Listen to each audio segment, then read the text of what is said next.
साथियों, मैं Ashwini, anchor Ashwini digital living आपका स्वागत करता हूं अपने बेहद खास कार्यक्रम आज की खाज भगवान टीवी पर। इसमें हम लोग चर्चा करते हैं डिजिटल लिविंग के बारे में। डिजिटल लिविंग यानी कष्ट मुक्त जीवन। कष्ट मुक्त जीवन में सबसे इंपॉर्टेंट क्या है? सबसे इंपॉर्टेंट है कष्ट मुक्त मृत्यु और कष्ट मुक्त जन्म। अगर ये दो चीजें बिल्कुल ठीक हो जाए, आपकी हर तरह का कष्ट, ना तो जन्म देने वाली मां को कोई कष्ट हो और ना ही पैदा होने वाले बच्चे को कोई कष्ट हो, अगर ये हो जाए तो आप समझो कि कितना आनंद पूर्वक जीवन हो जाएगा कन्याओं का, महिलाओं का, औरतों का, शादीशुदा पत्नियों का। तो ये समझने के लिए हमें डिजिटल लिविंग को समझना होगा, रहना होगा, जीना होगा और हमें कष्ट मुक्त मृत्यु एक बहुत ही अर्नेस्ट डिजायर है हमारे लोगों की, हर प्राणी की, चाहे वो किसी भी उम्र का हो, कि अगर मुझे मृत्यु आ रही है तो कष्ट ना दे। यानी मैं स्वस्थ हूं और जब इस शरीर को छोड़ करके जाऊं तो स्वस्थ ही जाऊं और अपना पूरा लाइफ स्पैन, जितनी मेरी जिंदगी लिखी है वो पूरी जिंदगी पूरी करके ही जाऊं। कहते हैं कि उम्र सांसों की गिनती से मिलती है। उम्र सांसों की गिनती से मिलती है, इसमें शायद डाउट है, लेकिन ये पक्का है कि उम्र जो है वो दिल की धड़कन, हार्ट बीट की काउंट से मिलती है। ये पक्की बात है, इसमें कोई डाउट है ही नहीं, शक ही नहीं है। तो क्यों ना हम ऐसा डिजिटल लिविंग में अगर हम शिफ्ट करते हैं तो हमारे हार्ट बीट जो है कभी बढ़ेगी नहीं, इतनी नहीं बढ़ेगी कि आपको दिक्कत हो। और उसमें समझने वाली बात यह है कि हमें डिजिटल लिविंग के ऊपर अपनी जिंदगी को शिफ्ट करना ही पड़ेगा। लग्जरी, अगर आप लग्जूरियस लाइफ जीना चाहते हैं, लग्जूरियस लाइफ, वो कहते हैं हर इंसान चाहता है कि लग्जरी होनी चाहिए मेरी लाइफ में, पर लग्जरी क्या है? अगर आपको वो लग्जरी हो सकती है जो आप खरीद कर ला रहे हैं, पैसे देकर ला रहे हैं और उसके साथ में एक बहुत बड़ा डर आ रहा है। जैसे हमने एक डिसाइड किया कि हमारे पास बहुत अच्छा काम चल रहा था, मेरा बहुत अच्छा प्रोफेशन चल रहा था और मैंने डिसाइड किया कि मैं एक गाड़ी खरीदूंगा और बड़ी गाड़ी खरीदूंगा और एकदम चमचमाती, फलाना ढिकाना, मतलब जो बेस्ट हो सकता है गाड़ी वो खरीदूंगा। पैसे की मुझे कोई प्रॉब्लम नहीं है। मान लो मैंने डिसाइड किया और मैंने गाड़ी बुक कर दी, सब कुछ देख दाख करके, अच्छे से समझ करके, और मैंने गाड़ी बुक कर दी। अब क्या हुआ, जब मैं पैसे दे दिए, मैंने एडवांस दे दिया, मुझे डिलीवरी मिलने की टाइम आ गया और उन्होंने मुझे कॉल किया, बहुत अच्छे से, बहुत ही रिस्पेक्ट से, बहुत अच्छे उससे बुलाया उन्होंने और उन्होंने मेरे को चाबी हैंडओवर की, उस गाड़ी के बारे में सब कुछ बताया, कैसे चलता है, ट्रायल करवाई और गाड़ी मेरे को दे दी। अब जैसे ही गाड़ी की चाबी मेरे हाथ में आई, जब तक वो गाड़ी की चाबी मेरे हाथ में नहीं थी, जब तक मुझे कुछ पता ही नहीं लगा कि मैं ठीक है, सब कुछ ठीक है, क्योंकि मैं कर रहा हूं अपनी मर्जी से, तो मैंने करा और मेरे को वो रिजल्ट मिल रहा है तो मैं बहुत प्रसन्न हूं। लेकिन जैसे ही चाबी मेरे हाथ में आई तो पहला डर मेरे दिमाग में आया कि यार कहीं मैं एक्सीडेंट ना कर दूं, मैं इसको ठोक ना दूं, मैं अगर मान लो बहुत ध्यान से चलाऊंगा भी तो कोई और इसको नुकसान ना पहुंचा दे, कोई और इसको एक्सीडेंट ना कर दे। और मैं अगर रिवर्स कर रहा हूं तो उसमें इतने सारे फीचर्स हैं कि रिवर्स करते हुए आपको सब कुछ पता लगता है, पर फिर भी यार कोई स्क्रैच ना मार दे इसके ऊपर, या किसी वजह से इसके ऊपर स्क्रैच ना लग जाए। तो ये डर साथ में आया उस चाबी के, तो पर ये डर अंदर आया और पता भी नहीं लगा कब अंदर चला गया। तो हमने क्या किया, हमने लग्जरी खरीदी या हमने डर खरीदा, या हमने फियरफुल लग्जरी खरीदी। यानी हमें शायद लग्जरी का मतलब ही समझ में नहीं आया कि लग्जरी होती क्या है। तो अगर आप डिजिटल लिविंग में जीने की कोशिश शुरू करेंगे, बहुत आसान है, सरल है शुरू करना, पर मेंटेन करना मैं कहूंगा थोड़ा मुश्किल है, हालांकि है नहीं। स्वामी रामदेव जी ने प्राणायाम सिखाया, योगा सिखाया, इतना कुछ सिखाया, तो उससे लगता है कि अब सबको समझ तो आ गया, क्योंकि इंटरनेशनल योगा दिवस मनाया जाता है हमारी पृथ्वी पर, जो कि शायद संभव ही नहीं था। जब से ये मोदी जी की टीम आई है, तब से आप इंटरनेशनल परिवर्तन देख रहे होंगे बहुत सारे। तो बहुत सारी विधाएं जो शायद पहले भी हिंदुस्तानी देते होंगे, पर पता नहीं था, जानकारी नहीं थी, लेकिन अब अच्छे से। योगा तो बहुत पुरानी विधा है, योगा की विधा तो लाखों साल पुरानी है, लेकिन स्वामी रामदेव जी ने उसको इस तरीके से प्रेजेंट किया, प्रस्तुत किया कि सबको समझ में आ गया कि योगा के बिना गुजारा नहीं है। और योगा करने लगे और यहां तक हो गया कि योगा को इंटरनेशनल योगा दिवस के रूप में सेलिब्रेट करने लग गए। तो और उससे फायदा कितना हुआ? कोरोना जैसा वायरस जो अब आया है, आप ये देखिए, बड़ा आसान, बहुत सिंपल है समझना। कोरोना ने बहुत कुछ समझाया है। वो कहता है कि अपना ध्यान तुम्हें स्वयं ही रखना पड़ेगा। अगर तुम अपना ध्यान रख पाओगे, अपना ध्यान रखना सीख लोगे, तो आप दूसरे की हेल्प कर सकते हो।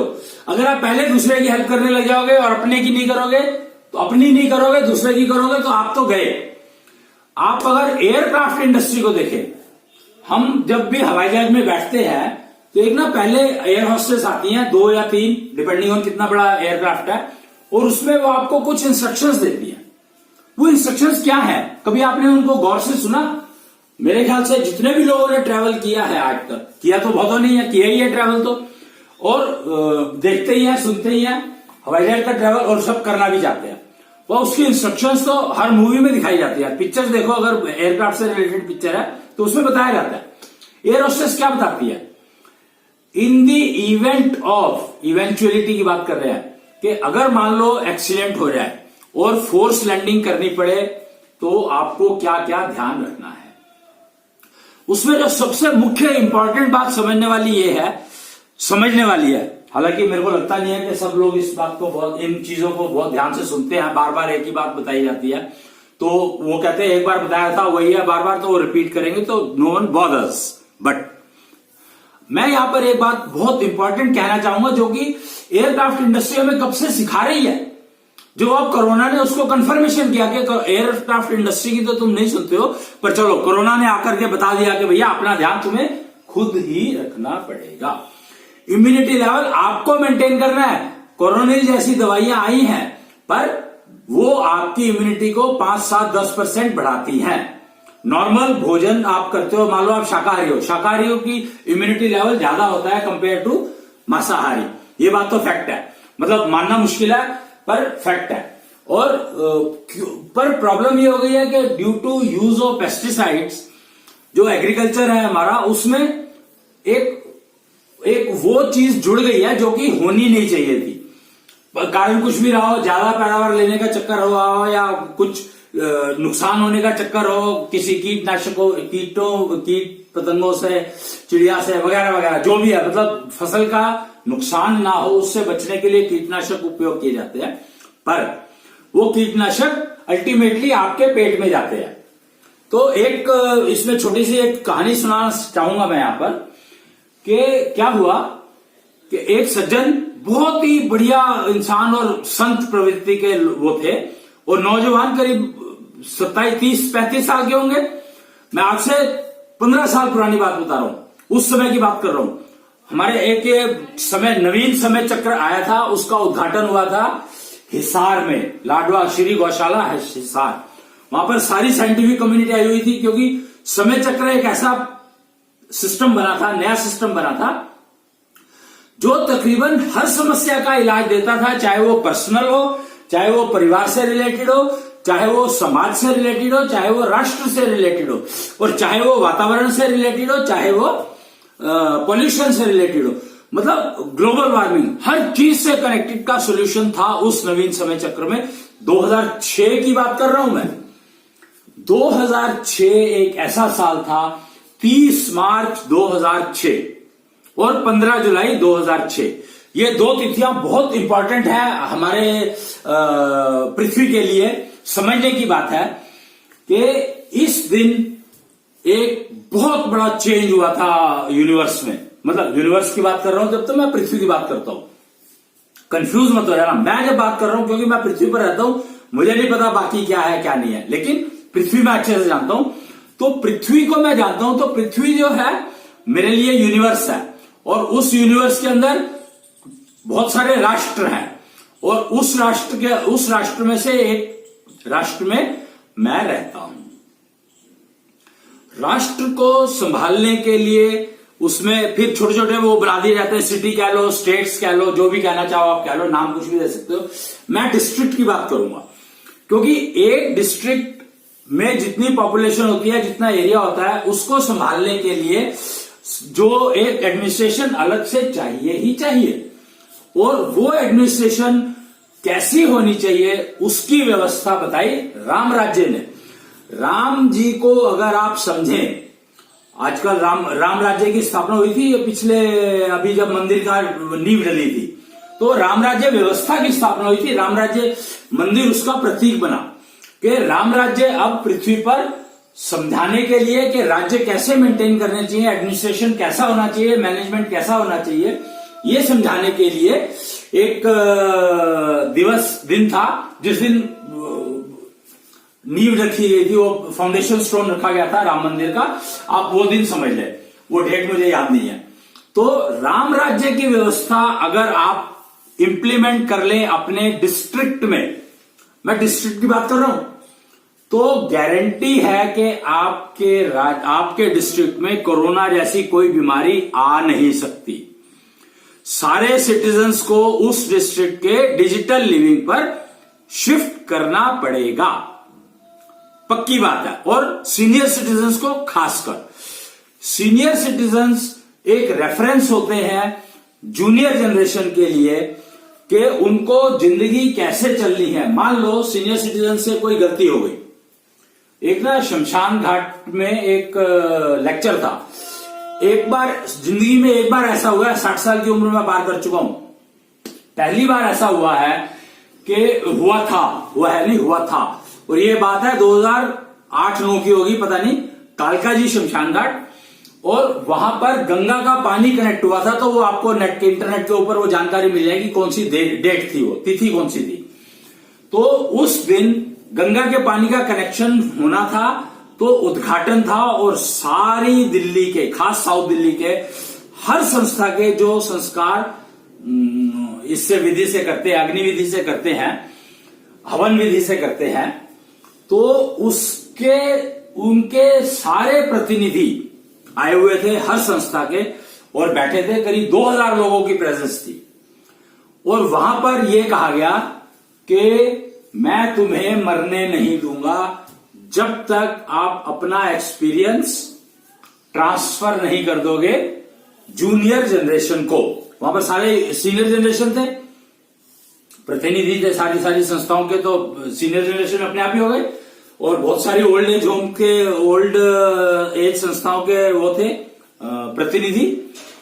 तो उन्होंने समझा, उन्होंने कहा, कहते सर आप कैसी बात कर रहे हो, एक तो पहले ही इतनी अजीब बात हुई है, स्टूल लेके जा रही है, पहले ही इतनी अजीब बात हुई है कि शमशान घाट में हम बिना डेड बॉडी के आए।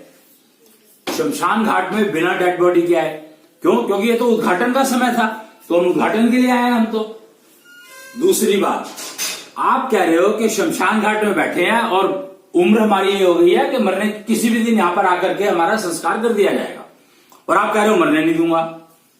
फिर तीसरी बात जो समझ में आई वो ये आई कि वो कहा, मतलब समझ के आई, समझ तो उन लोगों को आई, उन्होंने बताया कि आप कह रहे हो कि जूनियर जनरेशन को अपना एक्सपीरियंस ट्रांसफर करके जाना है, लेकिन अरे जूनियर जनरेशन तो हमारी सुनती नहीं, वो तो हमें ही गाइड करने पे लगी रहती है। गूगल बाबा, हमें कोई चीज चाहिए होती है तो हमें उनसे पूछना पड़ता है, तो हमारे से तो वो कुछ पूछते ही नहीं है, तो अब क्या करें?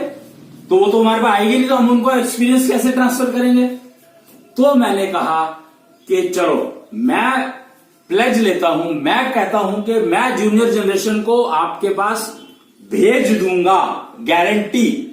लेकिन उसके लिए आपको उनको बात करने के लिए, अभी तक आपने कुछ किया नहीं उस लाइन पर, तो आपको खुद को समझना होगा क्या करना है। डिजिटल लिविंग अगर वो आएंगे तो उनको किस तरीके से हैंडल कर रहा है, ये आपको समझना पड़ेगा। उस तरीके से नहीं हैंडल होंगे जिस तरीके से आप करने की कोशिश करते हो, वो बेकार है। वो एनालॉग लिविंग या कन्वेंशनल लिविंग के तरीके हैं, वो अब काम नहीं आते हैं। अब डिजिटल वर्ल्ड का जमाना है। कृष्ण डिजिटल वर्ल्ड को शुरू करके गए थे, ये बात समझना बहुत मुश्किल काम है शायद, पर हमें समझ में आता है। हम लोग टेक्नोलॉजी के एक्सपर्ट हैं, हमें पता है कि कृष्ण डिजिटल वर्ल्ड की शुरुआत करके गए थे। डिजिटल वर्ल्ड जो है वो हेक्सागोनल सिस्टम पर चलता है, यानी हेक्साडेसिमल सिस्टम एक सिस्टम है। अगर आप किसी भी आईटी वाले से पूछेंगे तो वो बता देगा। और 16 कला संपूर्ण, तो 16 हेक्साडेसिमल में 16 ही नंबर होते हैं। ये इसमें जो डेसिमल सिस्टम में 0 to 9 और हेक्साडेसिमल में 0 to 15, तो 16 नंबर होते हैं उसमें। तो ये कृष्ण का दिया हुआ है 16 कला संपूर्ण। सब जानते हैं कृष्ण 16 कला संपूर्ण थे। तो ये system, digital system, digital living Krishna की दी हुई थी, उन्होंने शुरू की थी। जो लोग इसको नहीं मानने को तैयार थे या सुनने को भी तैयार नहीं थे या मानने को भी तैयार नहीं थे, तो उनको महाभारत करवानी पड़ी। कहते हैं कि महाभारत एक परिवार का झगड़ा है, रामायण एक परिवार का झगड़ा है और महाभारत एक कुटुंब का झगड़ा है। ऐसा नहीं है। रामायण जो है वो राज्य व्यवस्था का वो है, और जो नहीं मानता था उसको इम्प्लीमेंट, उसको एलिमिनेट करना ही पड़ेगा। विष्णु का अवतार माने जाते हैं ये दोनों के दो। राम जी भी विष्णु के अवतार हैं और कृष्ण भी, पर राम जी पूर्ण अवतार नहीं कहलाते हैं, पूर्ण अवतार कृष्ण कहलाते हैं। तो राम जी ने व्यवस्था की। अब आप सोचो, राम के पिता दशरथ, उन्होंने 3 शादियां की थी, उन्होंने 3 शादियां की थी, पर राम ने कहा नहीं। राम राज्य व्यवस्था का मतलब है एक विवाह, एक पत्नी के होते दूसरी पत्नी नहीं आनी चाहिए। क्यों? उससे समाज को नुकसान होता है, परिवार बन नहीं सकता, और सबसे ज्यादा नुकसान औरत को होता है, फीमेल को होता है, पत्नी को होता है। तो नुकसान अगर पत्नी को होगा, पत्नी क्या कहा जाता है कि कन्या लड़की जो है वो 9 गुना ज्यादा स्ट्रांग होती है पुरुष से। मेंटली स्ट्रांग की बात हो रही है यहां पर। कारण आपको मालूम है कि सबको 5 इंद्रियां मिली है, ज्ञानेंद्रियां, सब जानते हैं, पर स्त्री को 6 मिली है, 6 सेंस। तो 6 सेंस सिर्फ फीमेल को मिली है, कारण कि उसके ऊपर जिम्मेदारी दी गई है नेक्स्ट जनरेशन को पालने की। यहां पर शब्दों का ध्यान देना बहुत जरूरी है कि नेक्स्ट जनरेशन पालने की जिम्मेदारी दी गई है कन्या को। तो इसलिए 6 सेंस दी गई है, पुरुष के पास नहीं होती है 6 सेंस। तो 6 सेंस का मतलब यह है कि 9 गुना ज्यादा स्ट्रांग हो गई वो मेंटली, स्पिरिचुअली पुरुष से। अगर उसको नुकसान होगा तो सोचो आपका समाज कहां जाएगा,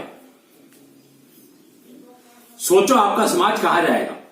तो राम राज्य व्यवस्था में यह बताया गया है कि एक विवाह करोगे तो आपका राज्य राम राज्य बनेगा, जहां पर कोई व्याधि, कोई बीमारी पूरे राज्य में आ नहीं सकती। यहां पर राज्य जो है हम डिस्ट्रिक्ट को कह रहे हैं, डिस्ट्रिक्ट की पॉपुलेशन और एरिया को हम लोग एक राज्य मानते हैं। राम राज्य व्यवस्था डिस्ट्रिक्ट के हिसाब से मैनेज होती है।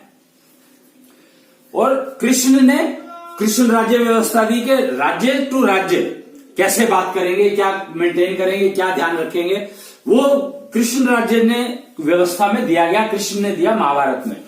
और तभी वो पांडवों को 5 गांव देने के लिए कहा था, दुर्योधन को कहा था कि पांडवों को 5 गांव दे दो, कुछ नहीं होगा, कोई युद्ध नहीं होगा। दुर्योधन ने क्या कहा? सुई के नोक के बराबर भी जमीन नहीं दूंगा। तो यानी वो कृष्ण राज्य व्यवस्था मानने को तैयार नहीं था। तो कृष्ण राज्य व्यवस्था अगर मानेगा नहीं तो फिर युद्ध तो होगा ही, और महाभारत उसका परिणाम हुआ। पर महाभारत में सबसे ज्यादा नुकसान किसको हुआ? पुरुष, वो तो मर गए, तो उनका क्या नुकसान हुआ? सबसे ज्यादा नुकसान हुआ स्त्रियों को। अब स्त्रियों ने सवाल किया कि द्रौपदी ने पूछा कि मेरे 5 पुत्रों ने क्या बिगाड़ा था जो उनको अश्वत्थामा ने ऐसे सोते हुए मार दिया। उत्तरा के पुत्र को अश्वत्थामा ने गर्भ में मार दिया, उसका क्या कसूर था? वो तो अभी उसने तो जन्म भी नहीं लिया था, अभी उसने तो कुछ किया ही नहीं था गलत, तो उसको क्यों मार दिया? फिर बाकी औरतों ने कहा कि हमारे तो हम अब क्या, हम जीकर क्या करेंगे, हम अब जीकर क्या करेंगे, कैसे जिए? तो कृष्ण ने अपना नाम दिया, कहा कि जो चाहें वो मेरा नाम इस्तेमाल कर सकती हैं और जो चाहे एक विवाह कर सकती हैं किसी से भी, जिसको ठीक लगे, और अगर नहीं लगता तो आप मेरा नाम इस्तेमाल कर सकती हैं पति के रूप में, पर मैं पति हूं नहीं, जो मानना चाहे वो मान सकती है। ये बात कही थी कृष्ण ने, और कृष्ण राज्य व्यवस्था इस तरीके से उसने एस्टैब्लिश करी थी कि किसी को भी नुकसान ना हो, और इंटर राज्य कैसे बात करेंगे, आपस में व्यवहार कैसा करेंगे, वो ध्यान रखा जाए। तो ये कृष्ण राज्य व्यवस्था है जो चल रही है, जो चलाई जा रही है ऐसा लगता है, क्योंकि आजकल देख रहे हैं कि इंटीग्रेशन होता जा रहा है, पूरी पृथ्वी एक वो बनती जा रही है, कुटुंब। तो राष्ट्र जिसको कहते हैं उसका कॉन्सेप्ट दिया था किसने? वासुदेव, कृष्ण के पिता वासुदेव ने राज्य की व्यवस्था, राष्ट्र व्यवस्था, नेशनहुड, राष्ट्र क्या होता है वो बताया था, वो कैसे व्यवस्था करी जाती है, और कृष्ण ने उसको वासुदेव कुटुंबकम बना दिया। देखिए कितना मतलब इंटरेस्टिंग है, राष्ट्र का मतलब परिवार और वासुदेव कुटुंबकम का मतलब कुटुंब।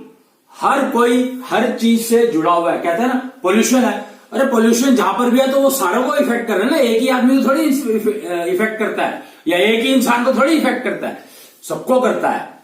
तो ये बात समझने वाली है कि पृथ्वी में नुकसान चाहे कहीं पर भी हो, नुकसान हमारा ही है। तो ये अगर हम इतनी सी बात नहीं समझ सकते तो मेरे ख्याल से हम मनुष्य बनने के लायक हैं क्या? पर दिख तो रहे हैं मनुष्य जैसे, तो हम दिख रहे हैं मनुष्य जैसे पर बन नहीं पा रहे मनुष्य जैसे। कारण उसका सिंपल सा ये है कि हमारी जो लिविंग है वो डिजिटल नहीं हुई है। डिजिटल वर्ल्ड आ गया, कृष्ण ने डिजिटल वर्ल्ड की स्थापना कर दी और वो उसको इंप्लीमेंट करवा रहा है, और हम लोग उसको समझ नहीं पा रहे थे। मैंने कहा थे क्यों? क्योंकि 2004 से शुरू हुआ था वो, इनफैक्ट 1995 से शुरू हुआ था। अगर आपको ध्यान हो तो 1996 में गणेश जी की मूर्ति ने दूध पिया था, तो वो डिक्लेरेशन था, डिजिटल लिविंग का डिक्लेरेशन किया था गणेश जी ने कि अब से डिजिटल लिविंग की चीजें, सारे सिस्टम, टेक्नोलॉजीज अवेलेबल हैं, उनका उपयोग करना शुरू करो। और कृष्णांश, जिसके अंश कृष्ण है, वो आए थे पृथ्वी पर, कृष्णांश के रूप में जाने जाते हैं, और वो क्या है? हवा की एनर्जी बनकर के बैठे हैं। तो अगर आपको हवा को इस्तेमाल करना है, अगर आप अपने सांस का इस्तेमाल नहीं कर पा रहे, तो इसका मतलब है आपके भगवान जी तो आपके अंदर आ ही नहीं रहे, आ ही नहीं सकते। क्यों? कृष्णांश हवा की ऊर्जा है, और उसका आप उपयोग करोगे तो आपको देखो फिर आप भगवान आपके अंदर आपको दिखाई देंगे। कहते हैं कण कण में भगवान, इसका मतलब क्या हुआ? यहां पर कण कण जो है, अगर आप फिजिकल कण कण की बात करते हैं, रेत का छोटा से छोटा कण देख लो, रेत का कण सबसे छोटा होता है, तो उस कण को अगर आप देख लें तो वो कण जो है वो शिव है, वो कण शिव, उसके अंदर शिव का वास है। शिव का वास होगा तो दिखाई देगा, अगर शिव का वास नहीं होगा तो दिखाई नहीं देगा। तो उसके अंदर शिव है। हवा के अंदर, अब हवा क्यों नहीं दिखाई देती? क्योंकि हवा के अंदर कृष्णांश है, वो फिजियो वर्चुअल वर्ल्ड है, हवा फिजियो वर्चुअल है और शिव रियल है। तो ये चीजें समझने वाली बात है, और ये डिजिटल लिविंग से समझ में आती हैं, कोई इसमें शक है ही नहीं, क्योंकि हमें समझ में आ गया। और कृष्ण क्या है? कृष्ण है जगत, पूरा जगत कृष्ण है। कृष्ण है तो जगत है, वो 3 वाक्य हैं। कृष्ण है तो जगत है, कृष्णांश है तो मैं हूं, शिव है तो मैं हूं, शिव है तो मैं हूं, कृष्णांश है तो युगल है।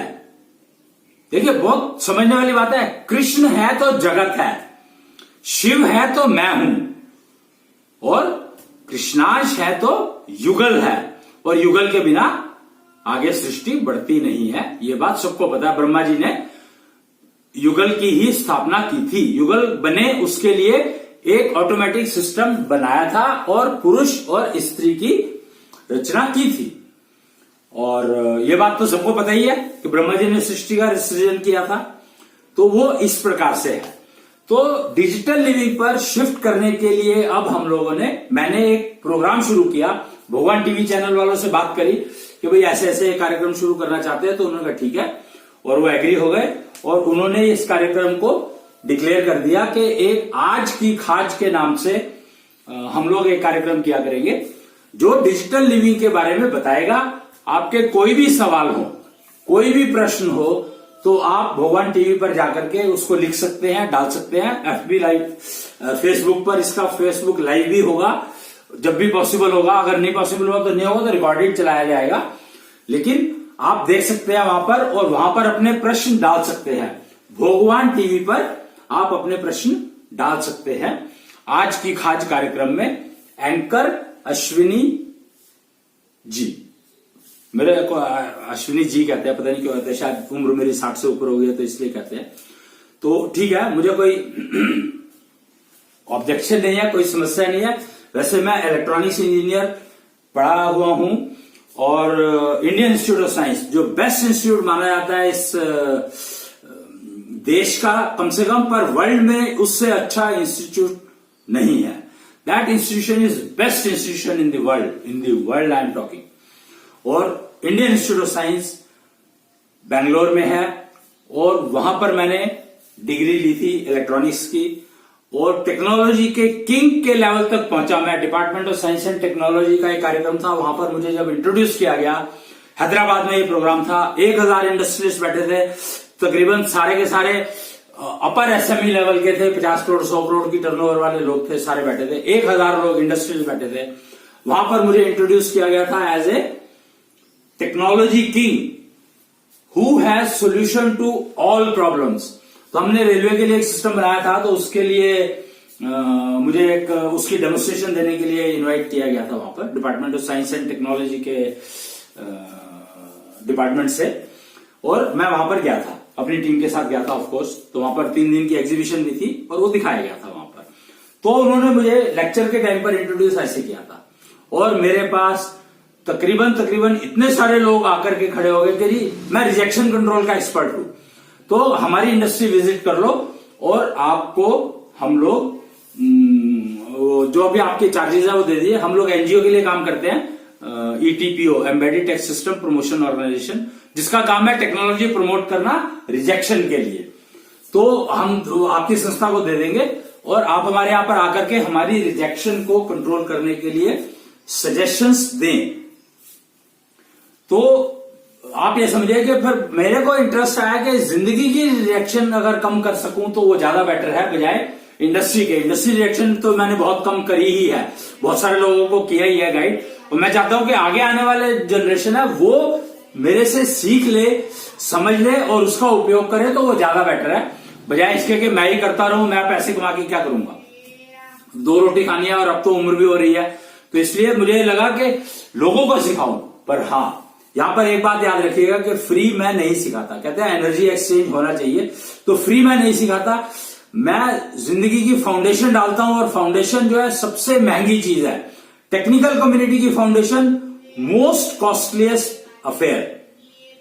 तो आप उसको अगर चाहें इस्तेमाल करना तो ETPO से संपर्क कर सकते हैं, अगर वो कहेंगे तो हम सिखा सकते हैं उसको।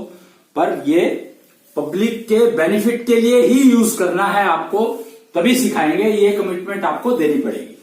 अगर आप देते हैं तो फिर आपको हम ये सिखा सकते हैं, मतलब संस्था सिखा सकती है। संस्था का एक टारगेट है, यही है कि आपको जो कुछ भी सिखाया जाएगा वो आप पब्लिक के बेनिफिट के लिए इस्तेमाल करेंगे, और उस बेनिफिट में से जो आपका हिस्सा होगा वो आपको मिल जाएगा, क्योंकि आप भी पब्लिक का पार्ट हैं। तो आज इसके साथ ही आज का मैं लेक्चर यहीं पर खत्म करता हूं, समाप्त करता हूं, और बाकी चलते रहेंगे। डिजिटल लिविंग पर एंकर अश्विनी जी को सुनते रहिए। प्रोग्राम आज की खाज और भगवान टीवी, ये इंटरनेट टीवी है, तो आपको फेसबुक पर भी मिल जाएगा, यूट्यूब पर भी इस पे वीडियोस मिल जाएंगे, पुराने डले हुए भी होंगे कुछ कुछ। पर ये कार्यक्रम हम अब शुरू कर रहे हैं। पहले तो बहुत डिस्कशन चर्चा चलती रहती थी, अब ये चर्चा इसके ऊपर चलेगी। चर्चालय, ये हम लोगों ने चर्चालय बनाए हैं, चर्चा का स्थान, जहां पर हम लोग चर्चा करेंगे, डिस्कस करेंगे। हम लोग एनफोर्स नहीं कर रहे, इंप्लीमेंट कुछ नहीं कर रहे, हम कुछ नहीं कर रहे, हम सिर्फ बता रहे हैं कि अगर आपको कष्ट मुक्त मृत्यु और कष्ट मुक्त जीवन जीना है और कष्ट मुक्त पैदा होना, बच्चे का पैदा होना कष्ट मुक्त, आपका जो मृत्यु का समय कष्ट मुक्त और आपका पूरा जीवन कष्ट मुक्त, pain free life, pain free birth, pain free death. तो इस चीजों को समझना है तो हमें डिजिटल लिविंग पर को समझना पड़ेगा और फिर उसका उपयोग भी करना पड़ेगा। अपने आप करे, मन करे, सीख करके करे, जैसे करे, वो आपकी मर्जी है। सारी इंफॉर्मेशन नेट के ऊपर अवेलेबल है, जब मर्जी देख सकते हैं, जब चाहे देख सकते हैं आप इस बात को। आज के लिए इतना ही, बाकी अगले उसमें प्रणाम।